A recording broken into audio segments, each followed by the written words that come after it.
Welcome back to Speaking with Confidence, the podcast that helps you build the soft skills that lead to real results. Communication, storytelling, public speaking, and showing up with confidence in every conversation that counts. I'm Tim Newman, a recovering college professor turned communication coach, and I'm thrilled to guide you on a journey to becoming a powerful communicator. Today's guest is Rebecca Williams. Rebecca is a public speaking, storytelling, and presentation expert who helps mission-driven organizations and purpose-driven overachievers change the world through effective communication. She has served as a public speaking coach at the Stanford Graduate School of Business and has trained professionals and teams at organizations worldwide, including Google, Meta, and Netflix. Rebecca is passionate about empowering dynamic professional women to develop bold and confident self-expression so they can step into authentic feminine leadership. Rebecca, welcome to the show. I'm really excited about our conversation today. Hi, Tim. Thank you for having me. I'm excited too. Oh, this is going to be fun. And let's just go ahead and set the stage, right from the get-go. And I'm not using stage as a pun. You have that background in theater and all those things. I didn't do that on purpose, but that's it. You were born in Wisconsin, but you spent a good portion of your life abroad in many different countries, which I think is awesome, and I think it's great. And I don't think we as Americans do enough of that. What we can gain from that is a different conversation for a different day. But how has that shaped and challenged you in terms of being a communicator and how you coach different people? Yeah, this is such an interesting question. I was actually just writing about this morning. So, yeah, speaking to what you said, I was born in Wisconsin, but my family and I we moved to Germany when I was, I think, around 1 year old. And my dad was an opera director, so we would move around quite a bit. So spent time in Germany. And then when I became an adult, I lived in Japan for 4 years, Australia for 2 years. I've lived in Nepal, Spain. I now live in Portugal.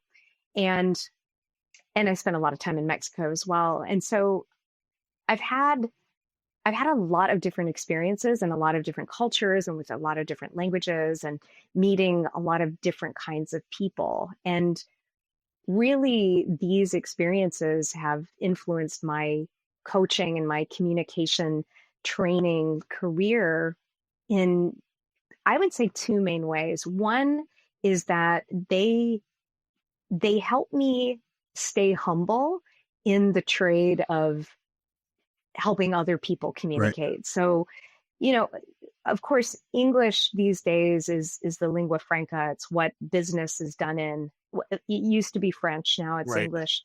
And I think many people forget that, and especially Americans forget that there are a lot of other languages spoken around the world, and a lot of people, billions and billions of people are speaking 2 languages, 3 languages, sometimes 4 languages, because they need to participate in the world and in the economy. So I think it's dangerous to think that everybody is on the same playing field as a native speaker.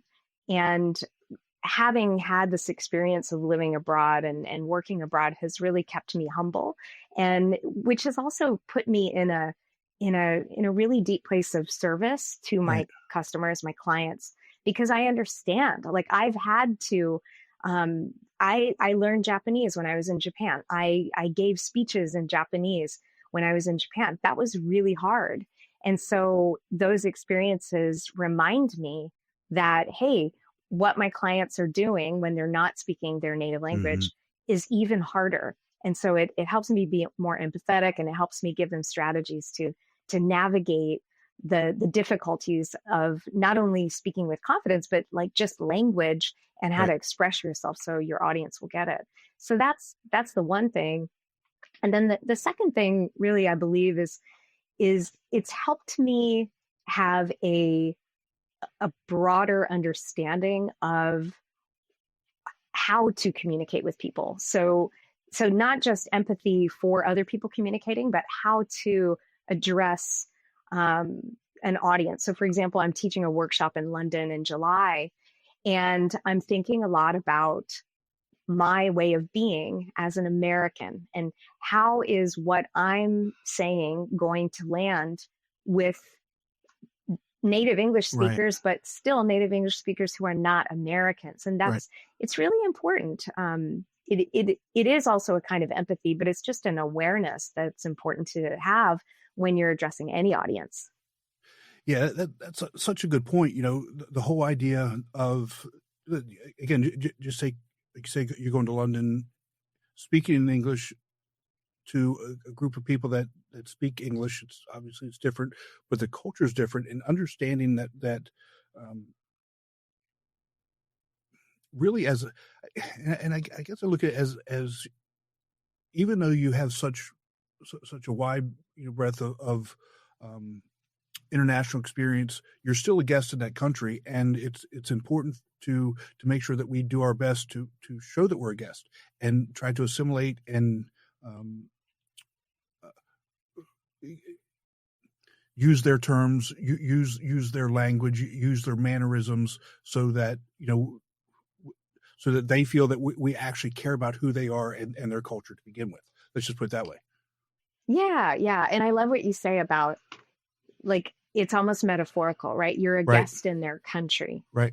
And when you think about, if you're speaking from a stage, if you're giving a presentation, sure, you are the star. I'm doing air quotes for people who can't see me.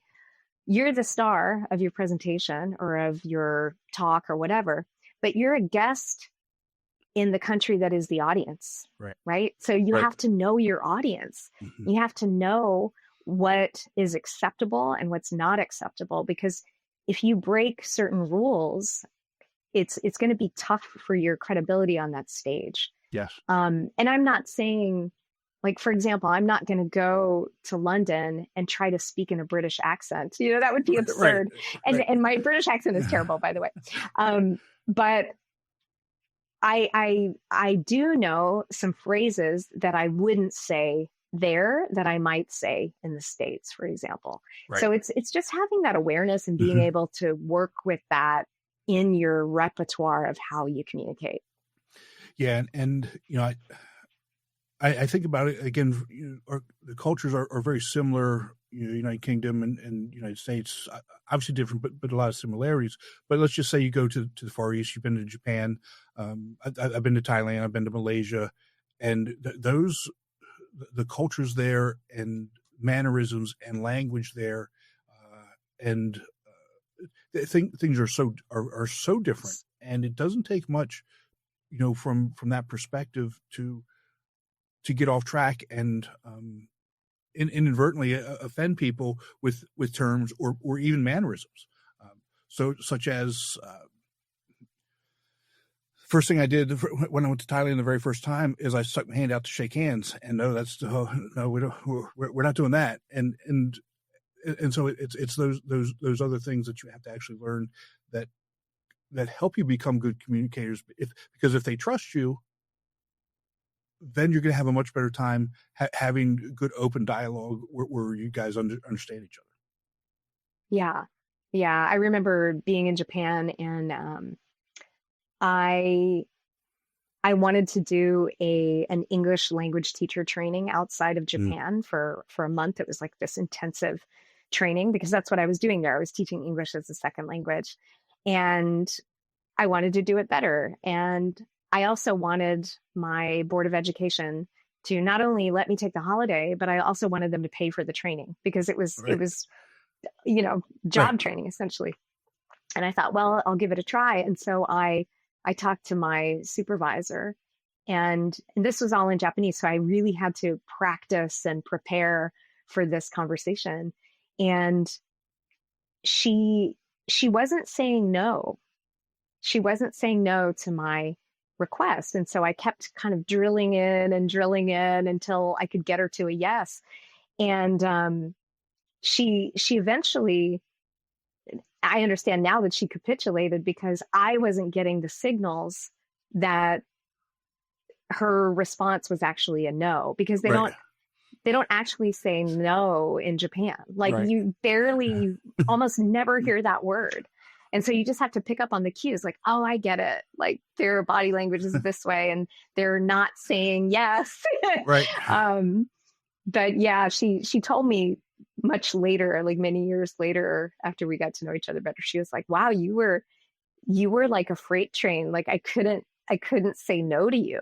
Like it was impossible. So I ended up getting that training paid for and it was great. But more than anything, it was just such a lesson in cross-cultural Yeah, communication. that's awesome. That's a good story and a good point. You know that I hope people understand. It's you have to be able to pick up on those things, but again, you have to know and learn some things going into it. And some of those, it's almost impossible to learn until you get there and you're immersed in it. You know. Yeah, and that's the fun part, right? Yes, Because exactly. learning as you go. That's I believe the best way to learn. Exactly. Yeah. So, what's your biggest public speaking fail? Oh man, that's easy. I tell this story all the time. So it was probably, I think at this point, like 10 years ago now, I was in San Francisco and it was International Women's Day, and I had been asked to do a talk downtown on a stage in front of this audience of women. And I was really excited because I'm really passionate about working with women, and Mhm. I love presenting. I love being on stage, and it comes from my days of being on stage when my dad was an opera director, which is another story. But I was excited, so I really prepared for this talk. I wrote my talk, and I was memorized it, and rehearsed it many times, and I even bought a new jacket. This, like, I don't know if you know the designer Helmut Lang, but like really No. cool big shoulder pads. Like it was Okay. a statement. And so the day came, and I got on the stage and I launched into my talk, and I was really confident for the first two lines and like really nailed it. And then the third line, I just froze and I just blanked out. And I just looked into the audience because there were about like 50 women in the audience, like staring at me. And it was very quiet because I wasn't saying anything and they were waiting for me to say something. And so I just decided to start over. I started over. Again, first two lines were fine. Third line, totally missed it. And, like it was getting really uh, challenging because I was really embarrassed, and Right. Right. I was making up stories about, oh my God, they think I'm a loser. They think I'm a failure. Why am I even on this stage? And in my mind, I was like, should I just get off the stage now? Should I just leave? But then I started over once again, and I got through the third line and I made it to the end, and they gave me a round of applause, and I just kind of like snuck away, and I left the building because I was too embarrassed to chat with anyone after that. But I mean, the biggest lesson from that experience was that, and it's something that I've had to learn over and over again, because again, I had this performance background. I was on stages, and like my dad taught me how to make the audience laugh and essentially manipulate the audience. Mm-hmm. And so I have this performer gene in me now. But when you're doing a talk, it's not a It's not a performance, right? performance, It's just right? like a Right. different function. And Right. so I got up there with the intention of performing, but then I realized in the moment, like, oh, it's actually not a performance. Like I'm here to have a conversation with them. And so Right. that really shaped the way that I teach public speaking now, Mm-hmm. because when you have an idea in yourself that it's going to be a performance, that causes so much anxiety, because who's a performer? Like very few people in the world are Right. performers. Right. Mm-hmm. That's such a good story and a good lesson to learn. What about the voice in your head? The I'm a loser. What all these people are thinking? I'm horrible. How did you deal with that in the moment? It's one thing, but in the aftermath, how did you deal with that? Mm-hmm. Yeah, and it's really a great question, because I am really intent on helping people who engage in public speaking, helping them understand that that conversation inside your head, it's a conversation that all of us have. I mean, Yes. I work with CEOs. I work with people who are like very, well respected and revered even in their industries, and they also struggle with that voice. And it's a unique thing that public speaking kind of instigates this conversation, this internal conversation of like bad vibes, right? Like when are the other times that we're having these negative conversations with ourselves, like, oh, you suck, you should just get off the stage right now.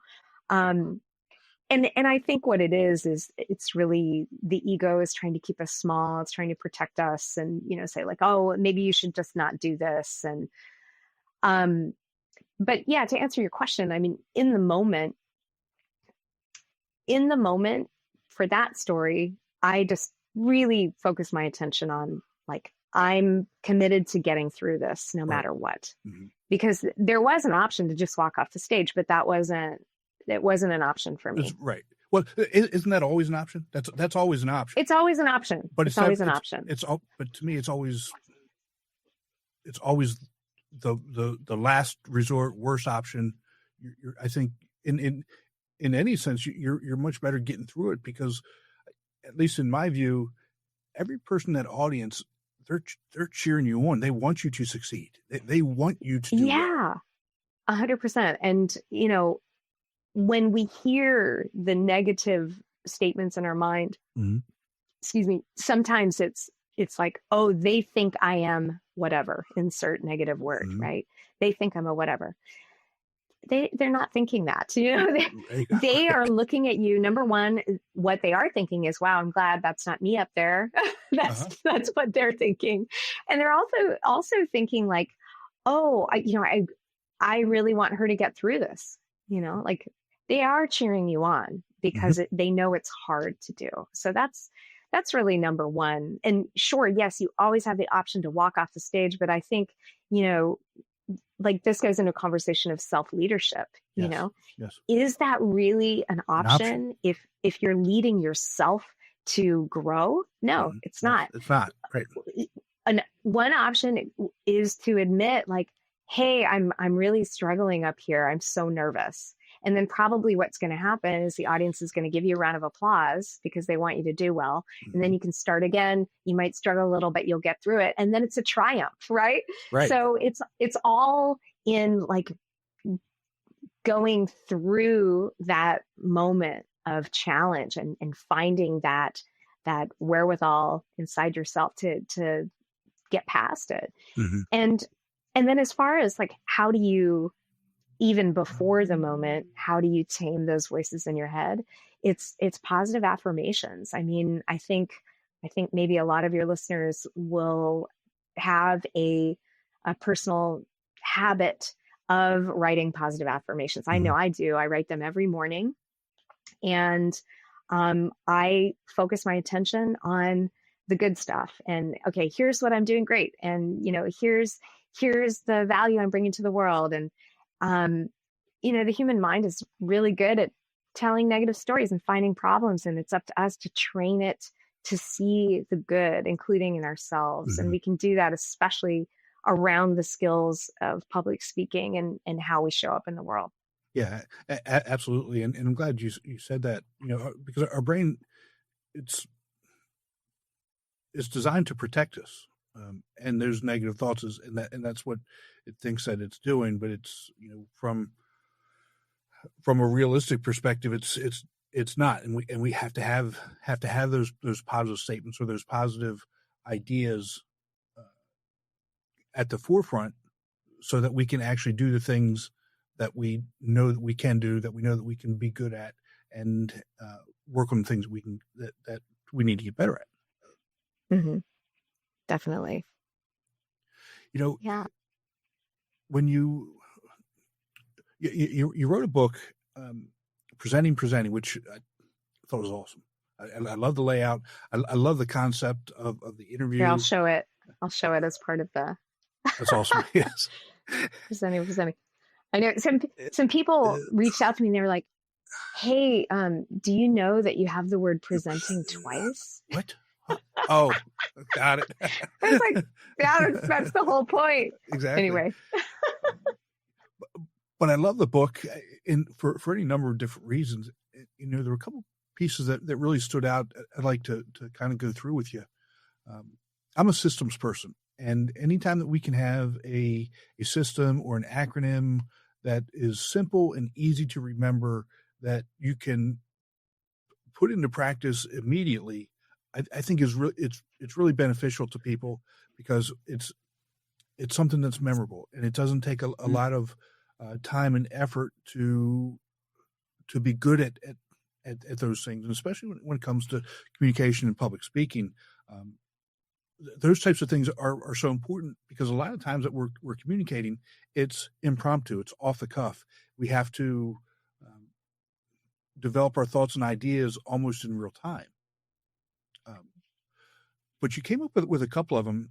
The first one is the first 5 formula, which again, I thought was great. And this is really kind of geared to the whole idea of public speaking, presenting, whether it's on a stage, in a meeting, what have you. Can you talk a little bit about that and what that is and how we go about doing that?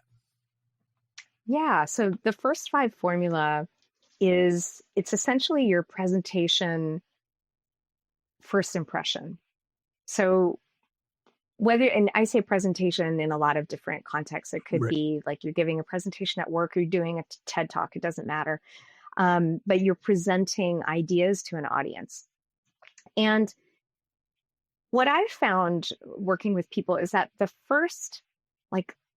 that first bit of time when you're standing in front of people and you're launching into what you're going to say is often the hardest part to do. It's the hardest part to craft, so to speak, because there are a lot of different ways that you can approach a talk. And that's great. And I'm not for rigidity in a system. Like if you're going to do a presentation, you have to use this formula. Right. No, I'm not about that. But what I found working with people over and over again is that they struggle so much, like getting into it and that it prevents them from doing the iterative process that they need Right. to do to get their ideas solid. So what I created, and it's been over many, many years now. I think I've been developing that same first 5 formula for over 10 years at this point. And I've tested it with a lot of different people, with leaders of companies to individual contributors to just, individuals doing talks for fun. And I found that it's really bomb-proof because this formula, it sets up the rest of your talk by connecting with the audience, hooking them with something interesting that they can lean into. They're automatically engaged, presenting a clear point right at the beginning, introducing a problem, which then makes the audience lean in, because when there's a problem, that's when we lean in, becomes interesting. Like that's storytelling. And then 5 is introducing this agenda. Like, okay, this is what I'm going to talk about, which is basically it's Aristotle, right? Tell them what you're going to tell them, tell them what you told them. Right. So it's 5 parts, and it's meant to be done in the first 5 minutes of your talk. And so the 5 parts are connect, hook, point, problem, agenda. So connect by asking a question, hook by telling a story, point, state your point in a sentence or less, very concise. Problem, introduce a problem that the content of your presentation will answer or solve. And then finally, the agenda is, hey, this is what I'm going to talk about. So these 5 things in the first 5 minutes, they do a lot of things. They connect you to your audience. They engage them. It makes it really clear what you're going to talk about. And it generates some interest because you've introduced a problem into the mix. And then it prepares them for what they're going to hear. So I I teach this to all my clients and to all the companies I work with because I've never seen it not work, Right. honestly, like for so many different examples that I can share more about the examples if you like, but it, it just, I like to say like it's a slide into your content. Like your Okay. content's this big pool of stuff. So Right. how are you going to get into the pool? Well, you could throw people in, but that doesn't feel really good. A slide is kind of fun, and Hmm. it allows them to go in gradually and have Right. an experience along the way. Right. Yeah. And again, you bring up really good points. And if you could give an example of one that worked, I think that would be great. The whole idea that you've got to connect and hook almost immediately, or you lose them. I mean, that's so important. But if you could give an example, I'd love to hear it. Yeah. So, of course, I use this formula with Mhm. all of my trainings and teachings and webinars. And so let's see. I'll see if I can remember one that I did. So it's going to be a little bit meta because I'm talking about presenting and public Right. speaking skills. So, Mhm. so imagine the curtain opens, the metaphorical curtain opens, the camera turns on, and I lead with a question, right? So again, it's 5 points: connect, hook, point, problem, agenda. So connect. What's your biggest struggle when it comes to giving presentations? Okay. And then I either have them answer in the chat or I, you know, get a few people to answer in the audience, or maybe it's rhetorical. You don't need them Mhm. to answer, but Right. just cueing that it's a conversation. It's not just a monologue. Yes. So what's your biggest struggle when it comes to giving presentations? And then hook, you tell them a story. So I often tell this story that I already told about that day, the International Women's Mhm. Day in San Francisco. Point. What was my point? It was something like, um, great leaders are great presenters, something like that, like a very simple point. But problem, many people have forgotten, or I think it was great leaders are great storytellers, Yes. Okay. but many people have forgotten how to tell stories. And then the last point is agenda. So today I'm going to talk about basic story structure, how to tie up your story with a resolution, and how to include storytelling in every talk you give. Let's get started. Right. So it's I don't know. Is that clear? I'll let Yeah. you So, respond to that. so that to me, that's really clear. And I'm really glad that that's the example that you gave, because one of the things that I think a lot of people struggle with is how to tell a story, or where do we get stories from, or how do we start the story, or I don't have this great big grand story. So, Right. what are um, some ideas or techniques that we can use to help people become, better better storytellers? Hmm. Yeah, well, I could talk about this for days for sure, but why don't I focus on two things right away? So, number one, there's this phrase that I always use, and it is specific is terrific. Oh So, man, a storyteller is effective when they can really like make us feel like we're there, yes, right? And the way we help our audience feel like they're there is by giving the details. And sure, we have to strike a balance of how many details do I share, because you could drown people in details and then it's not interesting anymore. But you do want to pepper your story with details. So, for example, the International Women's Day talk or story that I told you, how many people did I say were in the audience, Tim? Let me give you a little quiz right now, see what you remember. about 50. Okay, great. And what color was the jacket I was wearing? Oh my gosh, I know it had big shoulder pads. It was designed. Okay, I was it going to say had big blue. shoulder pads. Yeah. It was black with Oh, it's big black. shoulder Okay. pads. Yeah, so you remember that detail, Mhm. right? And how many times did it take me until I finally got through the talk? 3. 3. Yeah. So all of that, like you Mhm. could answer those questions because I gave you details Right. there, Mhm. which is what makes a story memorable. Like I didn't ask you to remember those things, but Right. you remembered them Mhm. because they're specific. So that's the first key point: is specific is terrific and vague is forgotten. If Wow. you're vague in your storytelling, if you say, for example, last week I went abroad and did a talk, like, well, where'd you go? What Right. did you talk about? Right? Like, give us something, give us something. Yeah. Yeah. So that's first, as specific is terrific. And the second thing I'll say is that stories, I mean, our whole life is a story, right? Yes. It's one long story, which is made up of a lot of little stories.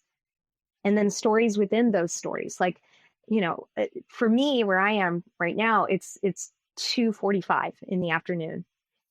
I've already had a million stories today. Yeah. Like when my locker at the gym wouldn't open, and when I got an unexpected email from the company I'm working with. Like, those are all little stories. So we have to know what is the story we're telling, and we have to tell only that story, because the danger, and I've seen it happen over and over again, is that people, they don't know when to stop, and they hook in all these other storylines, and it becomes really muddy and messy. So it's really about clarity and being ruthless in your editing and forcing yourself to be succinct in your storytelling. And that's what I guess that's what helps you also be specific too. If you're not letting these tentacles go out with all these other different things, you really have that opportunity and the ability to drill down and be specific in some of these points. Yeah, because if you're telling a story that's as big as Canada, right, then you're not going to have time to add specifics, because then it would be far too long, right? So go narrow and deep. I want to go back to something that you said a little earlier. You said you like to make people laugh. Are you funny? I think I'm funny. Yeah, okay. I think I'm funny. And that's there's a reason why I asked that question, because there's a lot of people who don't think that they're funny, but they come off as funny. I mean, they make people laugh for whatever reason. It could be mannerisms. It could be the way they said something. It could be anything. How do we infuse humor into our communication styles, into our presentations, into our really our basic interpersonal communication? Because I think you nailed it with humor is so important in how we communicate and how we get our message across. Yeah, well, I think what I'll say here is that, there's a continuum of what funny is, right? Mm-hmm. Like there's me, and then there's Robin Williams over here. Like it's totally a different league. But that's not to say that well, where am I going with it? I really believe that everyone has the ability to have some humor, and it doesn't mean that they have to, again, perform like Robin Williams, but I think so much of it is just being comfortable with yourself and having a laugh at yourself, and not taking yourself so seriously, because I think a lot of my humor is it's like I'm making fun of myself a lot, and having the confidence to make fun of yourself, I think, is a great window, and it gives other people permission to not take themselves so seriously too. Yes. It brings a lightness, it's a shift in tone it's really valuable when you are interpersonally connecting, right? Yes. If you are steely faced and super serious, and you're not allowing other people to be their quirky selves, then it's like going to a wake, nobody's going to have a good time. So I think it's super important to, number one, not take yourself so seriously, even if you don't consider yourself traditionally funny. Bring some lightness into what you're doing by having a laugh, by I think curiosity is one of the best ways to not take yourself seriously, is get curious about what other people are thinking and saying, either in the meeting, in your audience. Get curious, to not take your ideas as paramount. I think that's really important too. Mm-hmm. Yeah. Yeah. I'm really glad you said that. And again, there's a difference between being funny and being a comedian, right? And I like that you said it's not a performance. I'm also someone who uses self-deprecating humor, and I agree with you. I think it's so important that people can see you making fun of yourself or making jokes about yourself, because it does open.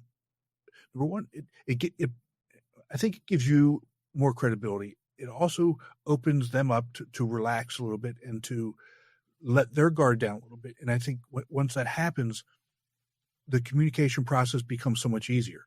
You're not fighting the walls or the barriers, and you can truly get down to whatever it is that needs to be done. I just think that I just think that it's so important. Yeah. Have you ever seen Sir Ken Robinson's TED Talk on education? Yeah. That to me is one of the best ones ever. And I actually use that, and I've got a standard presentation. It's kind of I use that as a model, and I talk about that all the time. But go ahead. I'm sorry. Go ahead. Yeah. Well, so he leads with the question, and his question that he leads with is hilarious. He walks out on stage, like TED Talk, in front of all these hundreds of people, and his question is, "How you doing?" He just asked the whole audience, "How you doing?" Mm-hmm. So again, that's the first part of the first 5 formulas. Connect, like first connect, ask a question, like get into it with people, and he is such a master at self-deprecating humor. I mean, wow, yes. How hilarious is he? But the thing is, when people laugh, they're laughing because they're feeling something. Mm-hmm. And when people feel things, they remember those things. And so humor is a huge part of it. It should be. I believe it's a huge part of education. And I also believe that public speaking it's a sort of education, a kind of education. So, yeah. Yeah, I think we can go down some serious rabbit holes with that, and I'm glad you brought that up because I 100% agree with you with everything you just said, and I think if we, from an education perspective, if we took a step back and made some adjustments, we wouldn't need our jobs would be very different. Let's just put it that way. Mm-hmm. The how we coach people would be very, very different, and I just think that. From an educational system perspective, we've really missed the mark. Yeah, and I think it's worthwhile bringing up AI in the context of education as well as public speaking right now, because obviously we have this new technology and it's shaking up industries, it's changing the world, and I think a lot of people are they're scared of like, oh, is AI going to take my job? And, how am I going to navigate this new landscape? And what I am 100% convinced of is that AI is going to force us to be better storytellers. Yeah. And it's going to force us to be better connectors, because, it's one thing to have information and share information with people. AI is great at that. But AI does not have lived experience. Sure, it can make up a story, but that's very different from hearing a human being's experience on the planet and how it changed them and what they learned. So we owe it to ourselves, and to all of you listening, I challenge you to tell more stories and become more proficient at storytelling, and use that to wield influence in your personal and professional lives, because I really think that that's going to be the thing that sets you apart as a professional, as more and more as AI comes into our world. Yeah. Again, I love that you said that. I agree. I look at it along the same lines in that, I don't care what business or industry you're in, everything is still always going to come down to personal relationships and connections. And if we can't build personal relationships, we can't tell those stories. If we can't communicate with individuals, we're not going to make it. So it can be AI. I mean, you can have it, but you're still going to have to interact with people. You're still going to have relationships. You're still going to have to build those relationships and cultivate them and connect with people. And that's where, again, storytelling really comes into play. Yeah, definitely. Yeah. And I mean, I use AI every day. I have 2 AI platforms that I use literally every day. Mm-hmm. It's my assistant. But there are a lot of things I don't use it for. Like I don't use it to help me with storytelling. Right. Maybe if I write a story and then I need some help editing, I'm like, how can I make this more concise? Right. Or how can I make this clearer? But I'm very, very careful because it works so fast. It can lose a lot of the nuance and the humanity of a thing, or the turn of phrase. And, we owe it to ourselves to pay attention to all that stuff, because AI is not perfect. Right. And we have skills that we still need to be developing. We can't just hand it all over. Right. Exactly. Mm-hmm. I put something,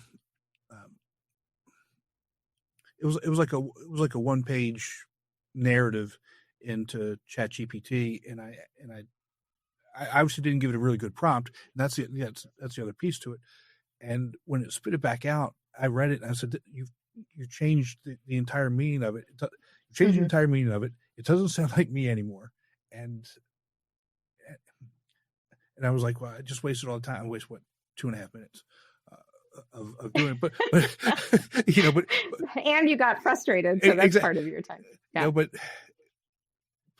again, part of it is the prompt. I probably needed to give it a better prompt, but I didn't. So I scrapped that instead of going forward, and I gave it to my wife to look at and edit and say, look, this is what I'm thinking. Is it getting that point across? Does it make that point? Does it sound like me? From really from that perspective, because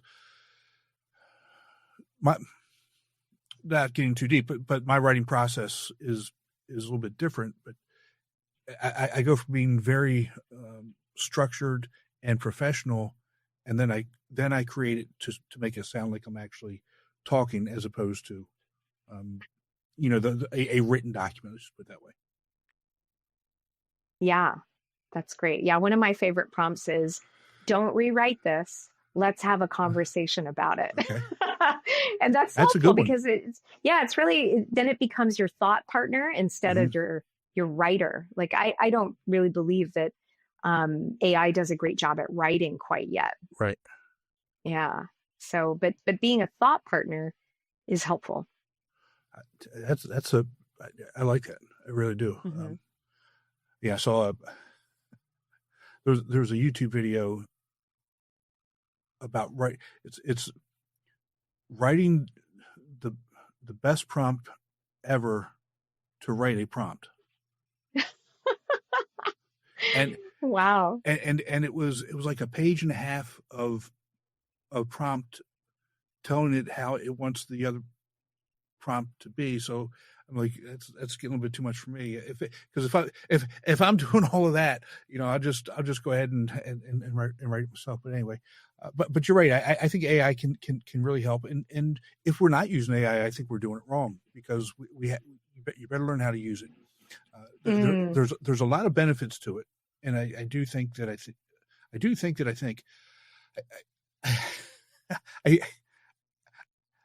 think the people that are afraid that they're going to take their job or whatever reason, I think if they were to just maybe learn a little bit about what it's doing and where it's going, they'll understand that yes, it may take over some tasks, but it's not going to take over everything that it's portrayed that it's going to take over, because again, it's still going to be that there's interpersonal relationships.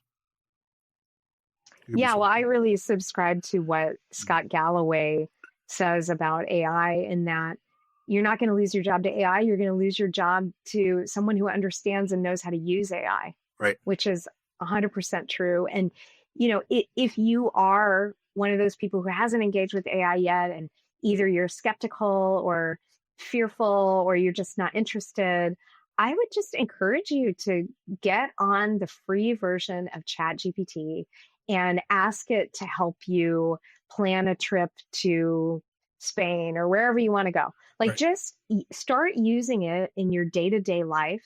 So number one, so you're more efficient because it will help you be more efficient Mm-hmm. with a ton of different tasks. Like what did I ask it to do the other day?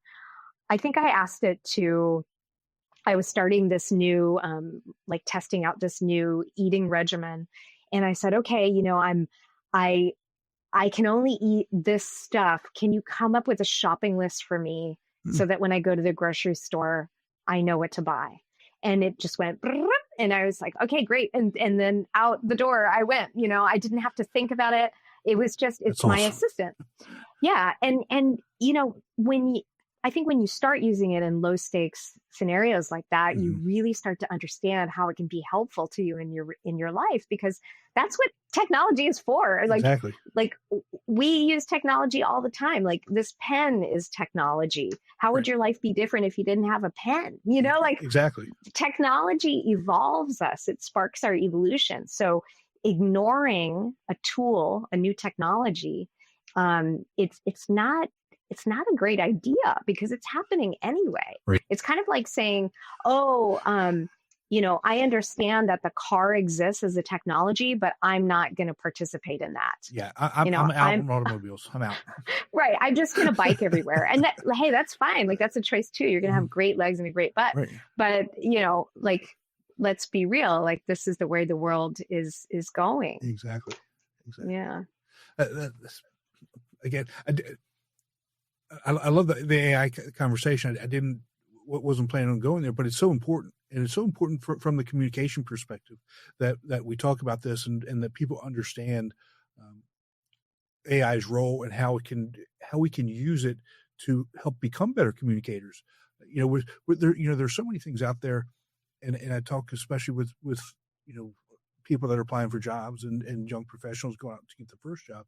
There are programs and AI models out there where you can feed it the prompt and it will give you a practice interview and can grade you on those things. So, there's ways that we can use AI to actually help us become better communicators as well. So don't be so standoffish on it. Embrace it because, like you said, it's here. It's not going anywhere. Yeah. And I have a platform that I use with my clients all the time. Excuse me. It's called Yoodli, YOODLI .ai. And it's an AI speech coach. And there's a free version, which is really great. And I encourage you to check it out, where you can do interview role plays and it can give you speech feedback and stuff like that. But then I have a version that I use with my clients, and I've trained it on my content. So for example, it knows the first 5 formula and it knows all these different frameworks that I teach. And yeah, it's a great way because look, like working with a coach one-on-one, it can be expensive and not everybody has those resources. So using AI to improve your communication skills, like you said, it's totally on the table, and it's really useful. It's really useful. And, I share all the time that it's, studies show like over and over again that communication skills are really the number one skill you need to advance in your career. If you want to be in a leadership role, if you want to get promoted, if you want to raise, you need communication skills to not just prove yourself worthy, but you need communication skills to ask for the raise or ask for the promotion or lead people. Exactly. So yeah, I can't stress it enough how important it is to practice these skills.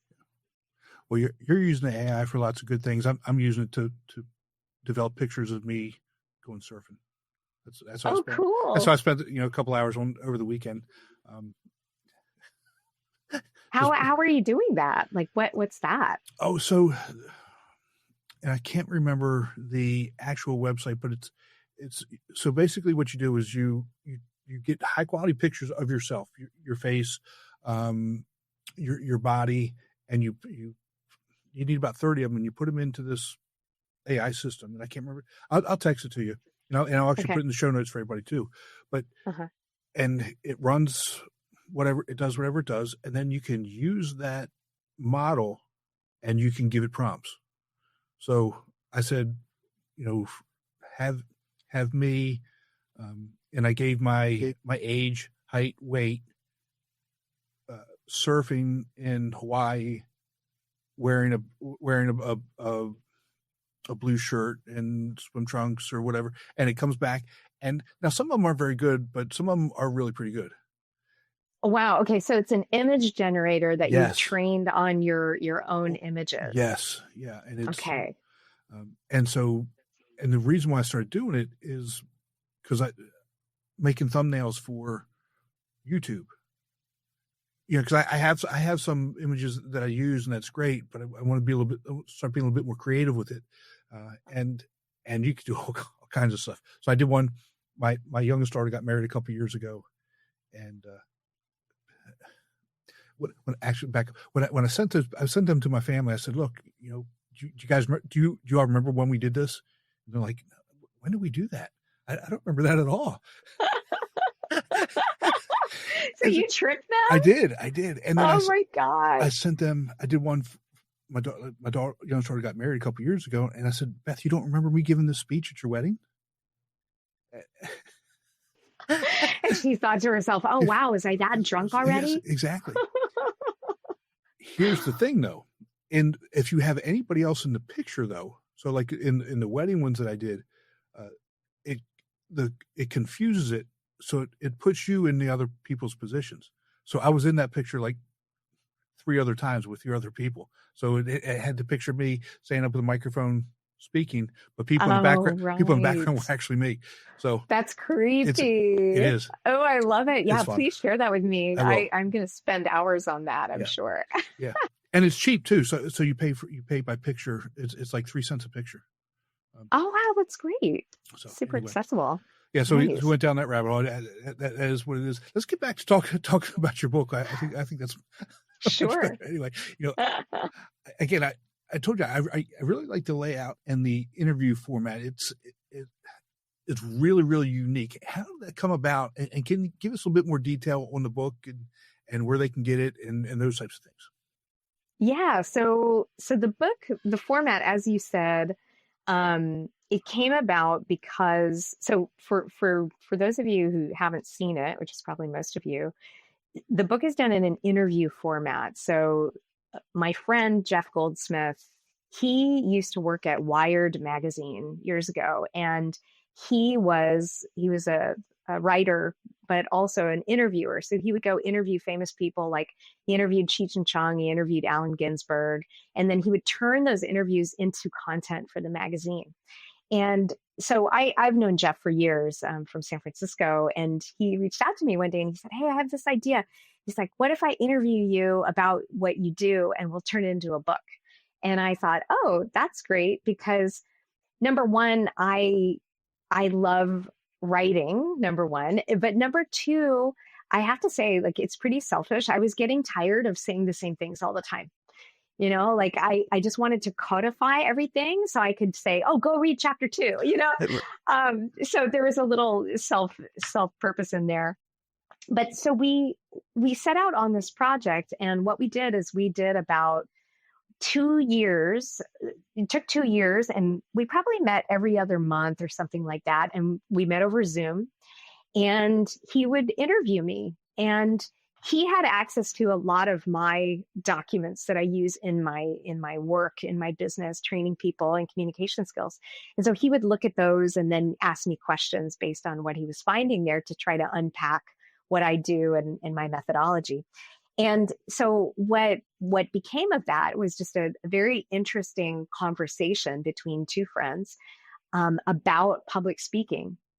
And after those interviews were all done, we took it and we had all the interviews transcribed, and then I took it and I entered into the editing process, which, the editing process can be quite hard because you're trying to tell a story with a lot of content that's seemingly on the same level, right? So you're trying to figure out what's the beginning, what's the middle, what's the end.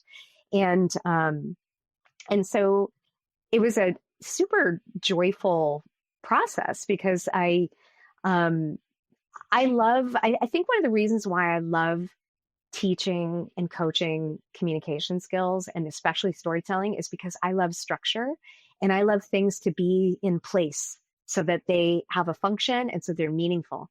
And so taking all of that information and then putting it into a structure that has meaning for people was really a joyful process for me. And yeah, and that's what came out of it is this book. And yeah, you read it, Tim. I did. And Yeah. I really enjoyed it because again, it flowed really nice. There were a lot of stories in there, which again made it a real easy read. It was something that I could relate to, a lot of really good points. And I would suggest people just pick it up and read it because it's easy to read. It's not a hard book to understand. There's a lot of really good information there that you can use again, like right away. You read it, oh, that's a good idea. You can start using it right away. It's not something that you have to work on or plan for weeks or months at a time. You read it and you can start using it right away and start becoming better today and not have to wait. Yeah. I take pride in being a practical teacher. So it's very practical, lots of super clear tips and strategies for how to be a better public speaker, how to be a better storyteller. And yeah, I guarantee that you will learn something and that you'll remember a lot. And there's a lot in here too about mindset and about some of the things we talked about, like don't take yourself so seriously and have fun with it. And we're all making these mistakes, and it's not priming you to give a TED talk per se, but it's encouraging you to raise your voice and take the microphone and engage in that, because it really does matter to share what's on the inside of you with other people. So yeah, you can pick it up on Amazon, and I encourage you to grab it. It's a great resource. Absolutely. And where else can people find you to connect with you? Yeah, so you can find me on Instagram at Real Rebecca Williams. And you can also find me on LinkedIn at Rebecca Williams Works. And those are the main places. I also have a YouTube channel. I think it's at Rebecca-Williams or something like that. But I encourage you, just reach out to me on LinkedIn and Instagram and say that you heard me on Tim's show. That'd be great. I'd love to connect with people. That's awesome. I appreciate it. I'll put all those links in the show notes for everybody so that they have it. And Rebecca, thank you so much for joining me today and spend some time with us. I really do appreciate it. Thanks, Tim. Yeah, it's been a pleasure. Great conversation. Thank you. All right, take care. Be sure to visit speakingwithconfidencepodcast.com to get your free ebook, The Top 21 Challenges for Public Speakers and How to Overcome Them. You can also register for the Forum for Public Speaking course. Always remember, your voice has the power to change the world. We'll talk to you next time. Take care.